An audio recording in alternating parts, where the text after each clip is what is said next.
moment, so I hope that's correct. And you can see me okay.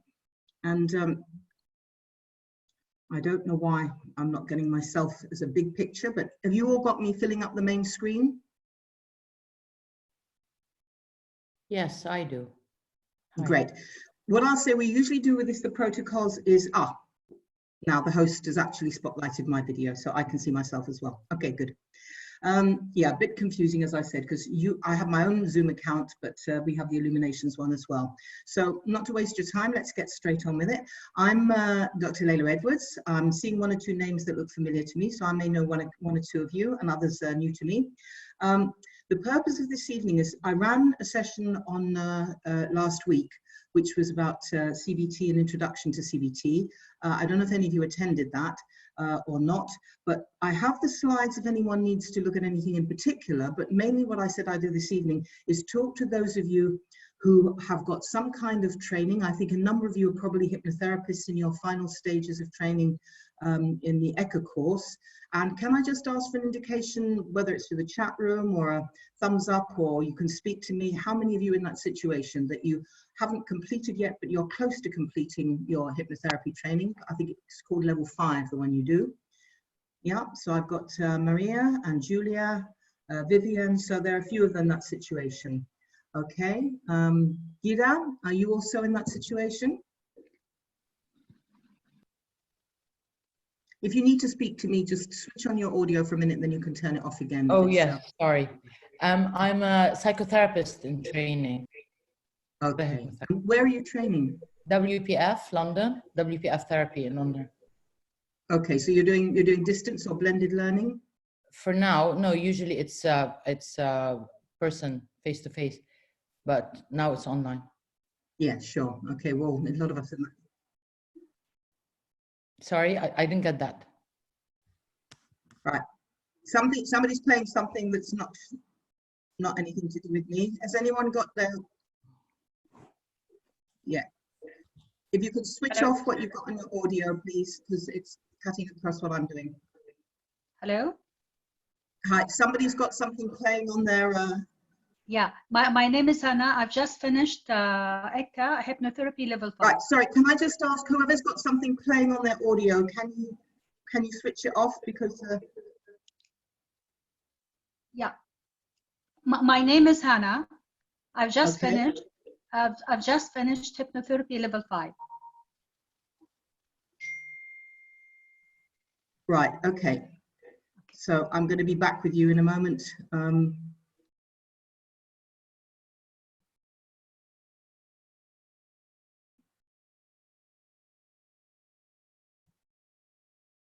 All right, we're back now. Sorry, somebody had something playing in the background. I'm not quite sure what it was.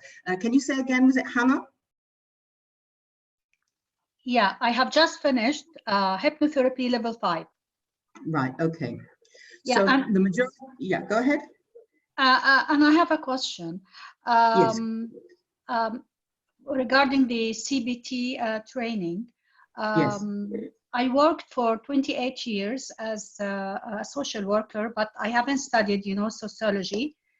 Mm-hmm. But does that give me the chance to study CBT, or no? The thing about this, okay, we just briefly explained for all of you how this works. This course, the CBT course, is a short, intensive course. When we do the full course, which is not only CBT, but the psychology of depression, grieving, and loss, that's the bit we're going to do online as an accelerated course. We also add eating disorders, OCD, and other modalities. But Illuminations asked me, in view of the circumstances at the moment, there are a number of people interested in CBT, but they would like something shorter.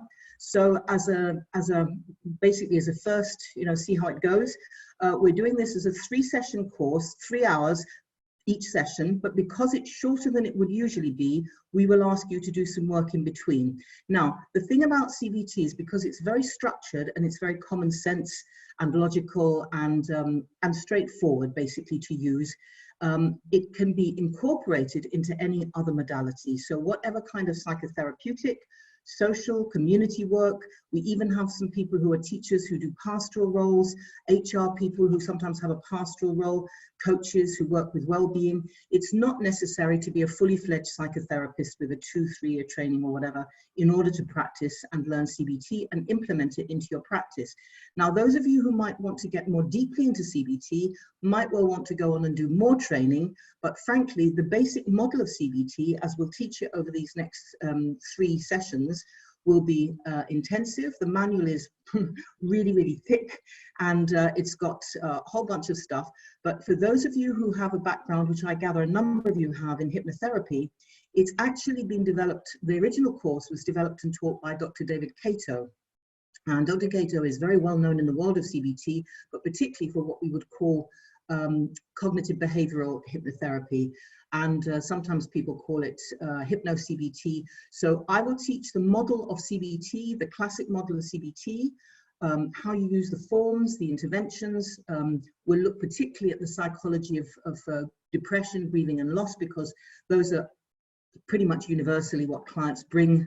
The others, lots of clients bring too, but depression, grieving and loss, I don't think there's any human being that doesn't experience some issues related to that.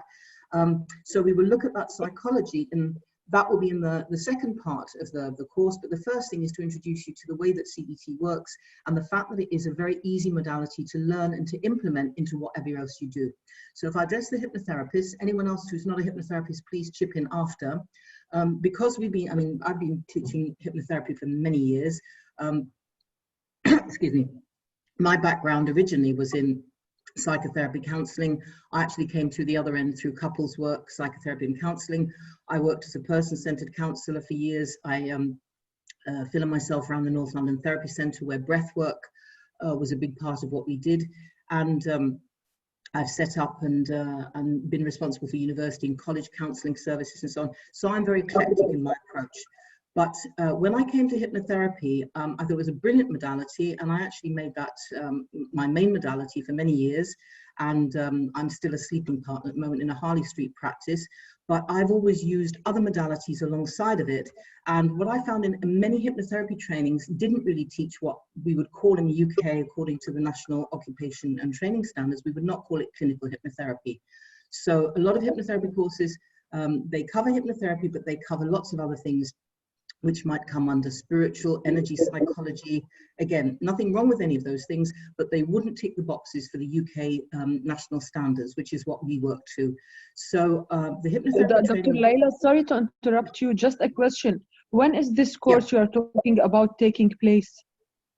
The first one is going to start this Friday, and it's going to be a 3-hour session. I believe it's 11 till 1. I'll double check with, 11 till 2. I'll double check with them after what's happened today. But yeah, 11 till 2. And because it is shorter than it would usually be, then the manuals will be given out to those registered for the course. And then I'll ask you to do some assignment preparation work for the second session, because otherwise I would cover it all and you wouldn't need to do work in your own time between the modules.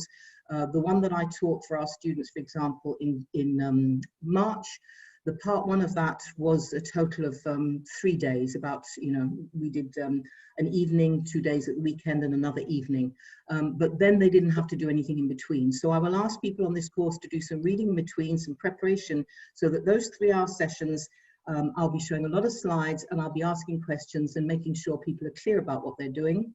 So it will be 3 3-hour sessions for this one. As I said, we see how it goes, because we may do follow-up longer ones, but they're not lengthy, because here's the thing I was going to say earlier.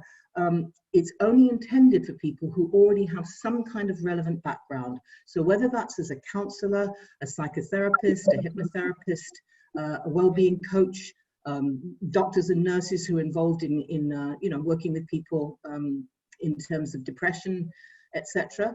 It's actually a course that's suitable, but only for people who've got some relevant background and training. We don't take complete beginner in off the street who says, look, I'd like to learn CBT, because this is intended for people who've got some kind of entry-level training already under their belts, preferably some experience or a fairly lengthy training. So what I said to Sonia when we talked about doing this course is there is a post-course exam.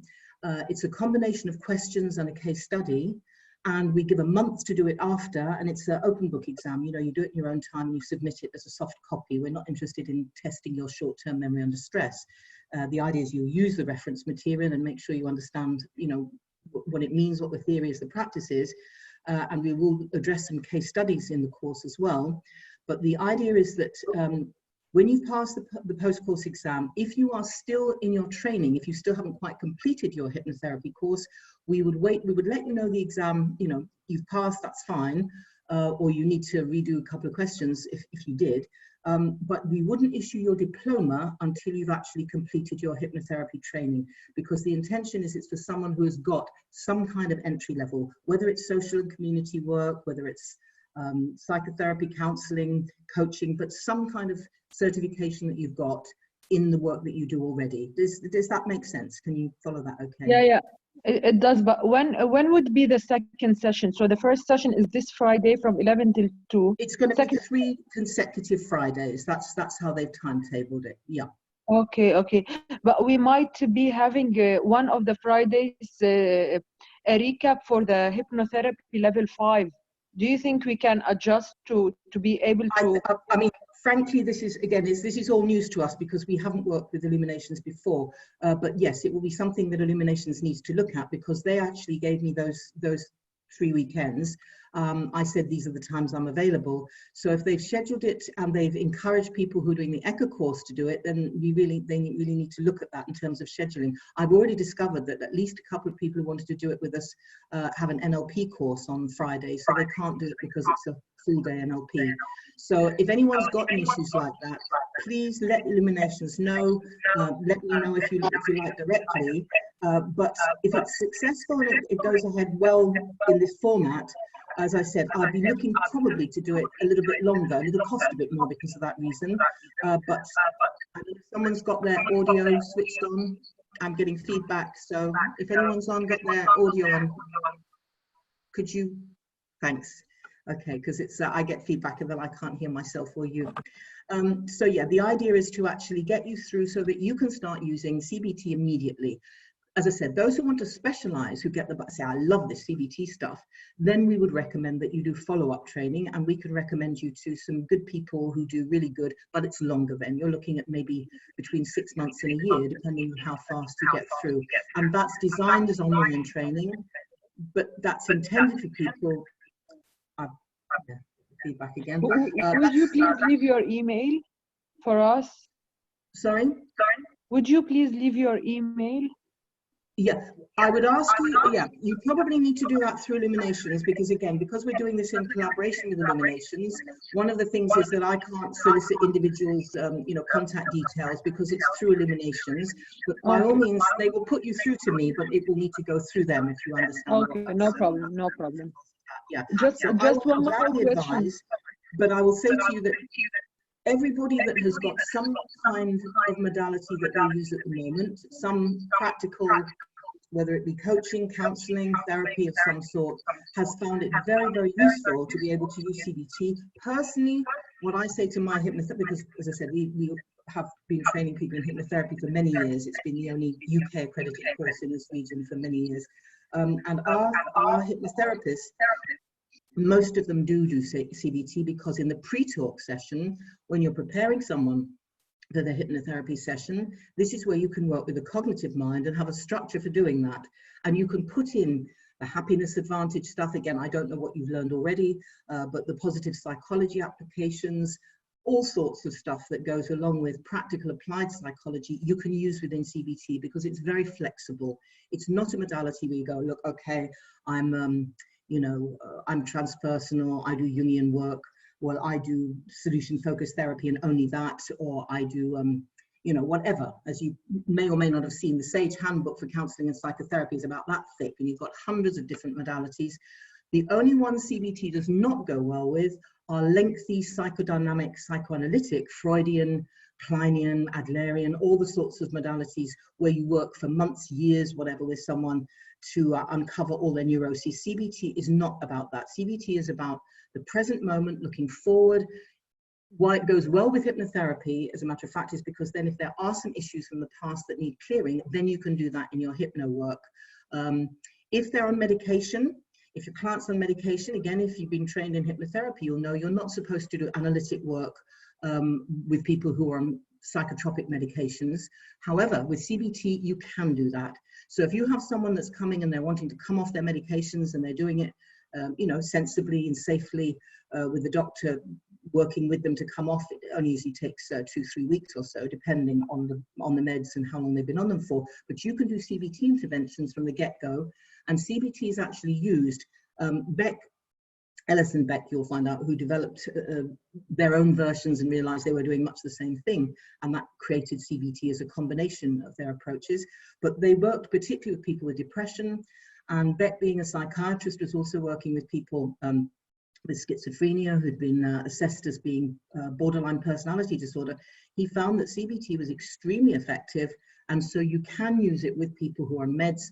So hypnotherapists can use suggestion work, but you can't do analytic work, but you could do the CBT and suggestion work in combination whilst the client's coming off the meds if they want to do that, and then you could do your analytic work, your regression work, and you know, identifying original trauma, inner child work, and so on. You can do that once the person's off meds, but the CBT gives you something to do in combination.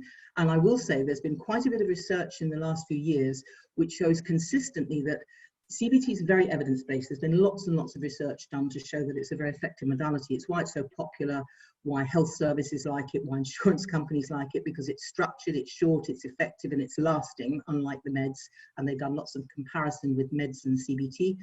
The difference is that when you combine CBT with hypnotherapy, so on the course that I teach, there are some Ericksonian scripts, there are some interventions that you can use, even if you're not a skilled hypnotherapist, because it's based purely on suggestion work, unless later you want to do analytic work. Then the combination of CBT and hypnotherapy has been found to be more effective with a number of conditions, including a number of anxiety conditions and so on. So I think the future is very much combination of CBT for working with the cognitive mind, with reason, with Socratic induction, logic. It goes very well with NLP, those of you NLPers, because it's meta-model and so on. It's challenging generalizations and distortions and dysfunctional thinking. And it has its own jargon, being CBT, but you can very much see the parallels between NLP and CBT if you work with both modalities. And then the hypno stuff you can actually use. And so we found with hypno CBT that whereas CBT on its own will take between 10, 15, maximum of 20 if you're going to do 1 hour sessions.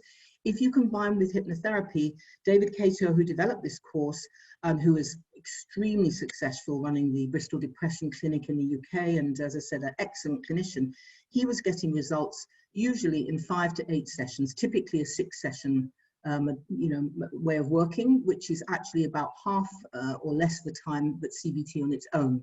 So I'm a great fan of using it in combination, but if someone doesn't have a hypno background, as I said, we've trained psychiatrists and mental health nurses, all sorts of people who haven't got a hypno background, they've still been able to use the CBT and use it with whatever modality they're using. So, but it's, as I said, not as a first level for someone coming in off the blue saying, I've read some books on psychology and I'm interested. It would be an interesting self-development course for them, but we wouldn't be able to allow them to take the exam and get the qualification because the short nature of the course assumes that it's continuing professional development, and it is accredited on that basis in the UK. A number of accrediting bodies, including the Open College, but chiefly from Dr. Cato's, and he does the marking and the assessment of the final exams. So we work under his license to deliver the course in the Middle East. Anyone got any other specific questions or general ones so I can do my best to answer? Yeah, I would have one. So as I said last time, 2 days ago on your emotional intelligence training, I'm not able to attend this one because of the NLP. However, do you have any idea? We haven't got any dates yet, but I think we're planning that we will do. And if that's the case, I really want to sort of wait and see how these first 3 sessions go, because my sense is that that perhaps we would need to, actually look at doing a bit more, depending on how it goes. Because as I said, I've never done it in this particular accelerated form. I've done it in a 2-day intensive, but that's different when you've got people, and usually we make it, as I said, 3-4 days. And the last online one was about 3 days. Someone just asked me a question about psychodynamic. If you can tell me what sort of psychodynamic approach you're using and who you're working with, because I've been trained as a person-centered counselor and also in psychodynamic psychotherapy. It depends if you're looking at lengthy interventions, and it depends if you're doing what I would call client-centered psychodynamic. If you're doing client-centered, where it's all about the client taking a 50-50 responsibility to do work in between sessions, to be working on themselves and so on. But if you're doing the sort where basically you're the expert, you tell them about the transference, the counter-transference, you tell them, you interpret for them, etc., then CBT doesn't work like that. CBT is very much about the client needs to take responsibility to ultimately become their own therapist, to understand their own schema, their own packages of self-knowledge and their dysfunctional thinking. And as I said, I don't find a conflict with psychodynamic in principle, but it depends how you're approaching it. If you don't mind telling me where you train. I mean, I did my psychodynamic training with the Tavistock Clinic in London, but with Anton Obholzer, but I don't know where you're doing yours. There's obviously lots of different approaches. Can you say something about that? Oh, no, I'm not really sure about the term of psychodynamic. NLP will be also from Illuminations in Dubai. So it's only hypno, family constellation, which is, yeah, kind of psychotherapy, but that's very different. Yeah. Family constellations is a development out of Virginia Satir's work, and I'm trained in and practice Satir family therapy, and family constellations kind of came out of that, but we've maintained, if you like, mainstream Satir work in our systemic family therapy that we do. So that's my particular orientation. But as I said, it's more about an attitude of mind. You know, I hope you get from what I'm saying is that even in hypnotherapy, it doesn't mean someone's necessarily client-centered. Someone who wants to interpret, to be the expert, to tell the client, you're like that because, even in past life regression, you feel something stroking against your cheek, that's your spirit guide trying to talk to you. Or angel workshops well, the reason you're not feeling your wings is you've got a dark energy over you. That to us is not how we work. We work in a way that says it's about empowering clients to make their own meaning. If they have visions, if they see angels, fantastic. You know, Jung had his books dictated to him by Philemon, his angel. We have no issue with transpersonal stuff. It's not about your own belief system, but it's, are you there to help the client to feel empowered? And if you like that way of working, that the client needs to take responsibility for making changes.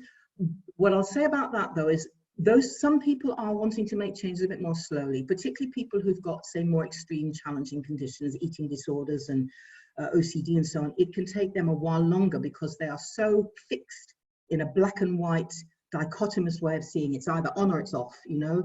And there'll be a lot of those, by the way, after this whole situation we're in now. There are going to be masses of people presenting with OCD, contamination, germ stuff and so on. There are going to be people turning up who are agoraphobic now because they've been shut down and only feel safe at home. So there's lots and lots of potential for working with people in the CBT approach. But as I said, it's a matter of choice. People who like to do long, drawn out therapy will probably not feel comfortable with the structured nature of CBT. And also, again, you can adapt it. Personally, you're going to learn about forms and which forms to use for what, and there are different sets of forms that different people use in different schools of CBT. However, I give forms to clients who like structure and who like to fill in forms, to keep daily diaries, to actually monitor their triggers. Personally, I like journal work. I find it much more flexible. So my clients tend to work with journal work because, again, I don't know how many of you've worked with clients for how long. One tends to attract clients that want to work in your sort of way and vice versa. And so I don't tend to attract that many people who want to work in a very rigid, perfectionist sort of way. And when I do, I generally do, I certainly get good results, do a good job, but it doesn't suit me as much. So I tend to put out there, what I want to attract is people who are really ready for personal change and growth and want to get on with it. Other people perhaps prefer to work with people where it's a longer thing they want to do. And as I said, CBT can be drawn out 15, 20 sessions, but it's not long-term, months and years like psychoanalytic therapy. So that's why I said psychodynamic, no issues with the principles of understanding developmental and that interaction, but it's not for people who want to do kind of as I said, years and years where they lie on your couch and you interpret what they're telling you about. It's the client takes responsibility, and they are asked to do self-help assessments, whether it be filling in forms, whether it be doing happiness advantage practices, whether it be doing self-hypnosis, even anything that you've given them to do that's going to help them start to take control of their thoughts, their feelings, their behaviors, and get clear about what it is that they're doing. So it is very structured, and I love Socratic questioning. I love inductive, where you take a particular thing and then you help them to chunk up and realize how they're generalizing. And I'm an NLP trainer and have been for years as well. So that's why I said it goes very well with that unpacking somebody's idea that their inner reality is actual reality, and the three realities, the subjective, the objective, and the consensus reality, the consensual reality, which is what we're all living in a bit now in this lockdown mode, where we have to accept this is how society is telling it is. Our personal view might be it's something very different. And I read every day, I don't know about you, I get posts every day from how it's wonderful because all the rivers are clearing and the skies are clearing, and it's a chance for us to get down with our families. And there are others telling us this is actually social control on a massive scale. And I tend to think that things are multifactorial. There are many things going on at once, but for sure, there are people who really need us as therapists to work with them, and they need people who can stay clear and who can be logical and apply critical thinking, and also then learn to switch that off when you want to work at the subconscious level, which is what, to me, CBT doesn't do that well on its own, which is why I like using it with hypno or more transpersonal approaches, because that allows a person to just go into the emotional state and switch off the reasoning thinking. But we don't say, okay, don't think too much. We say, okay, think, but you think in a certain way, because that's going to empower you. I don't know how many of you've done kinesiology tests and so on, where you get someone to hold out their arm and you press on their arm and you say, okay, now just think the word yes and just feel how the arm tests. And then you say, think the word no, and you find their arm just collapsing, and they're often quite shocked. They don't understand that. They think you're playing games with them. And it's just about what you think, what you feel actually affects your physiology. So your psychology affects your physiology. So think of CBT as being a therapy that helps people to understand that they can put themselves into a depressed state, or they can put themselves into a resourceful state, depending on what they think, then what they feel. And there's a lot of reality testing, bulletproofing, building mental resilience and toughness that goes on in CBT. So I've said quite a bit. Anyone else got anything that they'd like to ask me, or explore, or just a factual question you want to know about?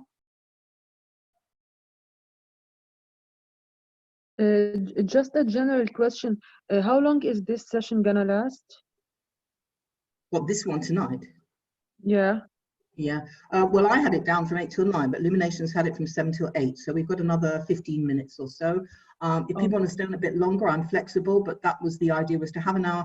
Well, rather than just going through a summary of the content of the course, I have that with me if anyone needs to know any more, but to chat to people who were thinking of doing the course or interested, but weren't sure if it was right for them, or if what it would give them, or if they were suitable to do it. And I hope that I'm explaining that to you as we go through. It would be great if you can give us an idea about the content. I will have to leave in 10 minutes because I have a client at 8. Okay, well, rather than do slides, as you haven't got very long, because that will take a minute or two to load them up and all that. Basically, CBT, cognitive behavioral therapy, was developed out of the two main, if you like, creators. One was Albert Ellis, who was a psychologist. He then trained as a psychoanalytic therapist, which people did in those days. That was pretty much all there was around. And then he found that it really wasn't helpful to him. It didn't give him enough structure. It just seemed to be that people just recycled the same old. And that tends to happen not just in psychoanalytic therapy, but also in person-centered counseling of some sorts, because there's no interventions, there's no structure. It's all very loose, and it can go on and on and on. Separately from him, totally different person, they didn't know each other at all, Aaron Beck, and he's the one that's probably better known because he's still alive, nearly 100 now. And he was a psychiatrist who, again, wanted to do something more practical, didn't just want to prescribe drugs. So he trained in psychoanalytic therapy, and again found it didn't actually help his depressed patients and the patients he saw with different kinds of mental health problems. And so he actually started finding again the need for structure, the need for practical ways to actually get people to become aware of their thinking and their feeling. And this, it's called in CBT the cognitive triad, where you have thoughts lead to feelings, lead to behaviors, and then they each influence each other. So it's not just a simple circle going around, there's interaction going on. And they both met up not long before Ellis actually died and discovered that they had a huge amount in common, and they both pretty much come up with similar concepts, even some similar techniques to do. And so the plan was they would work together, and people started putting their ideas together. One was rational emotive behavior therapy, that was Ellis, and the other was cognitive therapy, and that was Beck. As I said, Ellis died, and the people who've developed that, Beck is still going, as I said, getting on now, and his daughter and he run an institute, the Beck Institute, and naturally he focused on CT, cognitive therapy, but most of the people nowadays actually take a combination of their approaches. And we also have, which we talk about in the course, a little bit about mindfulness-based behavioral therapy, and also something called dialectical behavioral therapy. And they're basically CBT, but with mindfulness and some Buddhist psychology included in that, because the emphasis in CBT is not about keep revisiting the past, but to be in the here and now, in the present moment, and then to create your future by mental rehearsal, by focusing on, you know, again, future pacing. Those of you who are hypnotherapists or NLPers, all of that is very much the focus of CBT. So it's actually developing, if you like, if we talk about it from a neurological and a sort of Joe Dispenza point of view, you're creating new neural pathways, new packets of self-knowledge, and you're starting to have those being the ones that you start running, and you start to ditch the others. So the content of CBT is very straightforward and structured in that way. Inductive comes from Socratic questioning, so it's basically the Greco-Roman Stoic philosophy is behind it. And the content of the course is as I described. And so what we do is go through what the specific things are. We look at, for example, what's the difference between cognitive, cognition, affect, the feeling, and the conative, the behavior. Look at what motivates you. Look at the negative schema that most people run in various ways. We look at the goals of CBT. How do we actually go about changing basic cognitions, and about normalizing people's behavior so that they start to realize that actually most of us do these things, but it's a question of how much we take control. And so stage 2, once they've identified what they're up to, is to start really going into detail about what it is that their negative thought structures are, start to analyze what were the triggers for those things, particular times of day, particular people, and start to realize the difference between conscious behavior and automatic program behavior, which again, those of you who are hypnotherapists will be very familiar with those ideas. The research finds that actually when you study people who are on medication and what the medication does to them and what CBT does to them, there's actually been some interesting work done on the brain scans, and found that what the medication does is basically it affects the brain top down. What the CBT does is actually bottom up. So it actually changes the perceptions of a person so they can then control their emotions and thoughts, whereas the drugs kind of flood with chemicals that, you know, that work on the emotional part of the brain, but they don't tend to go into the cognitive part, which is why when someone comes off meds long-term or even shorter term, they don't actually find changes because they haven't done anything to change what the basic behavioral problems were, the thinking unreasonable, irrational thoughts, dysfunctional thoughts were. They've just relied on the medication to keep boosting up their serotonin levels or sedate them with their anxieties. So the content of the course is very much about that. And we also look at comparing CBT and hypnotherapy for those who are doing practicing hypnotherapy.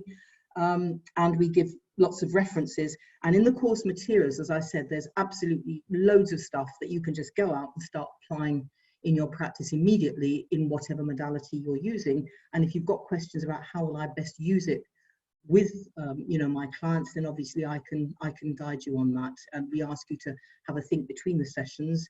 And between sessions 1 and 2, we're going to ask you to look at the material and think about the issue of depression. And we will be having some input from Phil on the Buddhist psychology, on looking at death from different perspectives. rather than a narrow perspective of just it's leaving a physical body dying, actually looks at the whole process of attachment and loss. And what else? I think that's pretty much it. So at the end of it, you will be able to, with what I've covered, the slides basically pull out the key points to help you. The materials for the manual have everything you need to pass the exam, and we'll have, as I said, some case studies that we'll look at so that you can see what interventions have been used with actual cases. And if you've got cases that you want to ask about, then again, if you bring those to the online sessions, we can talk about those a bit, and I can tell you how CBT might be applied with those clients. So that's actually less than 10 minutes. That was about 7 minutes. So I don't know if you've got anything else that you want to ask, Julia, because I know you have to go in a moment. No, that's great. Thank you. I'm gonna email Illuminations to get all the info needed. Thank you so much, and nice to meet you. Okay, Looking you forward. too. Thank Okay. you. I will have to leave. Thank All you. right. Bye. Have a good evening. Bye. Thank you. You too. Yeah. So anyone else that's still online with us has any questions or anything that you would like to, anything you'd like to add to this? Right. Have I just overloaded you with information, or have you got what you need to hear? Okay, good. So anyone else who's off my page, because I've only got a certain number of pictures and faces on it. Anyone who hasn't spoken or asked yet? Anyone got anything they would like to add or ask? Are you there, Shireen? I can see Shireen there, who's one of my graduates from the diploma course from some years ago. Yes, I am here. I have a very unstable connection. Okay. So that's why I was writing, because it kept going off, and I don't know if I missed you speaking I'll have a look at about the chat room, sorry, because the chat, and this one I've got, I have to pull it up. Okay. How much will it cost? That's on the Illuminations site, because check with them. I know it's reduced. It's reduced by about 40% from the usual price because it's shorter. Normally we're just reducing the online courses by 10%, but because this is shorter than the original, we agreed to do it at 40% reduction. So if you have a look, practical work before you're certified, no, there's no, because, and I know you are, Shireen, anybody that's already got an entry-level qualification in any type of psychological therapy or well-being therapy or coaching or anything related to that is able to actually practice it. So you don't have to practice to get certified, because anyone who comes on the course is assumed to have had practical work. Like when you studied with us and completed the diploma, you did 100 hours, client hours outside the classroom, right? So that's plenty of work. But if you're asking me, do we need to do CBT cases before we get certified? No, because you are a professional practitioner already. It assumes that you can put this into practice in what you're doing already. Oh, straight away. So I would be able to. You'll be able to, yeah, you'll be able to use it straight away. As soon as you've passed the exam, then you'll get your certification, and you'll be able to use it in your practice immediately after. So if you get your skates on and you hand in within the month after, and you get your pass in the exam's in 2 parts, and you need to pass overall with a minimum of 75%. Very rarely people don't get that, because as I said, you have the information. If for any reason you're below that level, and we do a quick run through on the final session about the exam, if anyone doesn't, then we don't like go, oh, fail. We send you back and say, look, this and this, you need to redo this, and we're not going to answer it for you, but we're going to ask you to go back to the material and check it again. That very rarely happens, but occasionally it has. So our intention is to support you in getting the skills, not in tripping you up or putting you through, hurdles. We want you to get the skills, but we also need to know that you're aware of what you need to do it professionally and properly with your clients, whatever else you're using with them. Okay, I have one last question.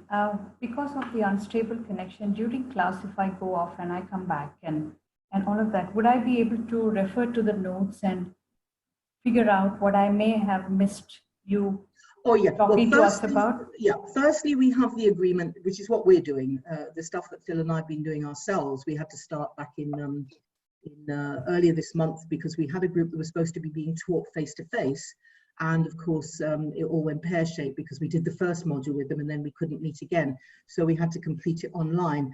And what we did is we recorded the sessions, and Illuminations are recording They're recording, I believe, even this session and the free webinars we're doing. So you should be able to check this evening's question and answers and discussion on the Illuminations website. You can ask them to make sure that you get the link. And for the actual course, they will record all 3 of the sessions in full, so that if for any reason your connection ducked out or you had an emergency and were called away, you'd be able to actually watch the whole thing, yes, online, so that you won't miss anything that way. Okay, that's so good to know, because our I live in Bahrain now, so our connection here is really bad, I think, and my daughter's doing virtual school, so it adds to the load. Yeah. And it starts on Friday, so I'm trying to go there tomorrow to see if that can be sorted before we join. Okay. That would be great. As I said, well, I will always, you know, even if it's outside the 3-hour things, I'm the sort of person, and Shireen will know from having worked with me, that we very much take seriously our student success. So even if somebody needed to send me an email or say, look, I'm stuck with this or whatever, I'm having problems, I would always do my best to support you. Obviously, I can't do hours and hours online for the price we're charging for this course, but I would always answer an email or a WhatsApp message, give you a referral. There are some good books which, apart from the course materials, but there are a couple of excellent books that I can refer people to if they want some extra stuff on CBT, and also working with depression, grieving and loss, and working with anxiety. And I'm going to continue to be working online for some time. We're here at the moment until at least sometime in May. We may even be here till June, who knows, because we have the business here, but we also, our base is in Morocco and in the UK. And so we're here because we can't leave at the moment. So, but I was intending to be working online anyway. So this is something we're finding out about. Obviously, the glitch with when you're working with another partner, there can be some issues sometimes with the timing. So as I said, I'm really sorry that we missed the first 15 minutes and therefore had to rush things a bit. But we haven't had any problems with the timing of the actual teaching that we've done online, or the webinars we've been doing online. They've been fine, but we have occasionally had a dodgy connection. And when that happens, obviously we make sure that people do have the material that they need. And as I said, the manual is really thorough. It's very, very thorough. And it's basically 2 manuals in one. So one is on CBT and the use of CBT and the model, the theory and practice of CBT. And the other is all a really in-depth module, which has got a lot of my material in as well, which is working with depression, grieving and loss. Now, is it Gida or Hida? Has Hida left now? Because I had a question from her, but if she's left, that's fine. Okay, so anybody else? As I said, anything on costs, on timings and things, do it through Illuminations. You all know the Illuminations site. And if you look on Friday the 17th, it actually says it's got 2 courses. I think it's NLP and metaphor-based therapy, but it's got +4. So if you click on the +4, that will bring up the CBT training. And you can click on that and you can register your interest. If you want anything in particular, let them know. But we have got a group, it's definitely happening. We've got a group of 5 or 6 people already registered. So it's definitely happening. And then we'll see as a follow-up whether we can do something, perhaps something that's a little bit longer, which will cost a bit more, but might be better for those who feel that three sessions is not enough. But we'll definitely support you in getting through and getting your qualification with the 3 sessions that we have online, and the material that we're providing. Anything else now, as we're just coming up to our time? I know some of you may have to go. As I said, I know we started late, so I'm happy to go on a bit longer if anyone needs to. Just checking out now where we are. I think there's just Maria and Vivian and Shireen online now, maybe, and Dr. Amal. Anybody else want to say anything, want to ask me anything, pick my brains? Here I am. Thank you so much, Dr. Leila. This is Amal. Oh, hi. So just to make sure I heard correctly, so it's a abridged course for 3 hours on 2 consecutive Fridays? No, 3. 9 hours altogether online, and maybe a little bit more because we always allow a bit longer at the end for questions and answers. But I'm planning to be actually teaching, going through the material, the slides, which will give you the key points in the manual. and taking Q&A as we go through. And then, as I said, I'm happy to stay on a bit longer at the end of the 3 hours for any other questions that people have. I'll then set some tasks, some readings, some things to think about so that we can then review those in the second session. And the second session will be the rest of the CBT, plus we will start on the psychology of depression, grieving and loss, because by the third session, I'd like to spend some of that time discussing the case studies and any other, if you have any clients, for example, that you feel you'd like to use CBT with, people have got depression, grieving, loss, or want anything else, I'd like to be able to have some time online to be able to discuss that amongst us. And it should be a small enough group that that shouldn't overload the system. So we should be able to talk to each other and see each other as well with the video, with a relatively small group. I prefer that because I like to see people's faces and if they're falling asleep or if I've still got their attention and so on. So yes, 3 sessions of 3 hours each in consecutive Fridays is the plan for this first session the first group that we're doing, the accelerated group. Oh, thank you. It's clear now. Thank you, Dr. Leila. Okay, you're welcome. But the actual certification is the same, whether you've done the longer one or the shorter one, because the exam is the same. But I have already warned Dr. David Cato, who, as I said, will be marking the papers. And I've said, you know, this first group will be doing it in a faster, more accelerated way. So he's prepared for that, and I'm sure he'll make allowances for that if there are any little gaps, and he will give feedback if there's specific things, and he'll let people know that they've done, you know, they've done well, or if there are areas maybe they need to look at and polish up a bit more. So he personally reads these papers himself and gives feedback. We used to bring him over to deliver the course himself, but unfortunately he's getting on a bit now, as many people of my generation and my mentors are, and so he has health problems and he can't travel, hasn't been able to travel for a while. Plus at the moment he's locked down because he and his wife are in high risk group for the COVID-19 situation. So he will personally read the exam scripts and give feedback, not just me. Okay, I'm not seeing any other chat questions or anybody else asking a question. So do I take that everybody's got what they need out of this session this evening? Yes, I have. Thank you very much. Okay, great. Well, thank you for joining us. And I hope that I'll see some of you on Friday. And if not, we'll keep in touch with any follow-up course. I know, as I said, I know at least one has to do can't do it because of the NLP course. But I'd be very surprised if we don't do another follow-up in the relatively near future. Okay. So have a good evening, the rest of the evening, and those I see on Thank you Friday. so much. Thank you. See you soon. Thanks a lot. Nice evening, everyone. Okay. Bye-bye. Bye-bye. Bye. Bye.